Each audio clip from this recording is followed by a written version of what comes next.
Hello, everyone, and welcome to the Training Method Podcast. Today, I'm going to talk about strength, mainly why we would want to build strength and how we can go about doing it. But first of all, I want to start off with a message to all the ladies that think as soon as I start picking up some weight, I'm going to bulk up massively. This is completely untrue. Load of rubbish, okay? It is more important for you to be resistance training than males. You are more susceptible to age-related muscle loss and osteoporosis. So getting yourself into the gym once or twice a week to resistance train will have massive benefits going into your future. So that's just a quick message for all the ladies. Now, building strength is really a marathon and not a sprint, especially after you get those newbie gains in the first month or so, which are more neural adaptations, but I won't bore you with all that. But when it comes to it, it is really a marathon to make those muscular adaptations that are going to cause you to build strength. Now, the main principle I want you to think about when building strength is called progressive overload. And I'll go into that a little bit later when I talk about how we can build strength. Now, depending on the volume and intensity that we work at, you could be working strength, you could be working muscle hypertrophy, which is increasing muscle size, and you could be working muscular endurance. So it's really important to determine what sets and reps and intensity we need to work at to work each of these three. And like I said, today we are going to be concentrating on strength. So why would we want to build strength? There's three key areas I want you to think about. First of all is performance. Second is physical health. And third is quality of life. First of all, performance. Strength can have a massive benefit across the board in a very big range of sports. You know, when it comes to running, cycling, playing football, playing rugby, improving your strength can give you that performance benefit that you might have been missing all this time. Secondly, physical health. Improving strength has been shown to reduce blood pressure, boost your metabolic health, and boost your immune system. They're just three physical markers that I can tell you about just right now. But there's a whole range of benefits that you will get from strength, which leads me to quality of life. Now, this is, for me, is the biggest one, and it comes down to delayed gratification. It's doing it now, for in later life, you will find all the benefits there.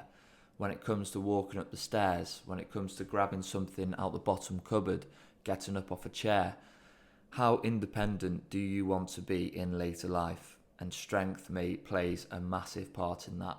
Even having a lot more muscle mass, so if you do fall or anything like that, your skeleton is a lot more protected, and you'll have less osteoporosis, as I mentioned earlier, so your bones won't be as fragile.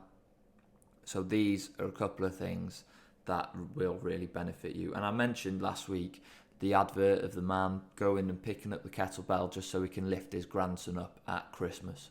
And that really says it all, to be honest. Like I said, if you haven't seen that, you should go and watch it after this, of course. And it's the only thing you'll ever need to see to make sure you are resistance training for as long as you can. Now, to maintain your strength and even to build a little bit of strength, if you haven't resistance trained before, you only need to be doing 1 or 2 full body sessions a week. I'm not saying you need to go into a full strength training program that elite athletes do. You just need to get yourself into the gym and work at the right intensity for you to be increasing strength. Now, how do we increase strength? What are the intensities we need to work at? So this is how I go about it with my clients in the gym. So what I want you to think about is rate of perceived exertion, which is RPE. So this is basically saying out of 10, how hard was that? Okay, and we want to be at 8 out of 10 or above at all times. That's the intensity we want to be working at. This can equate to 80% of your 1 rep max or 3 rep max that you might have worked out in the past week since I said about those fitness tests you can do. but for ease, 8 out of 10 or higher, okay? Now, if it is an 8 out of 10 or higher, you should probably be able to do 8 reps or lower within each set.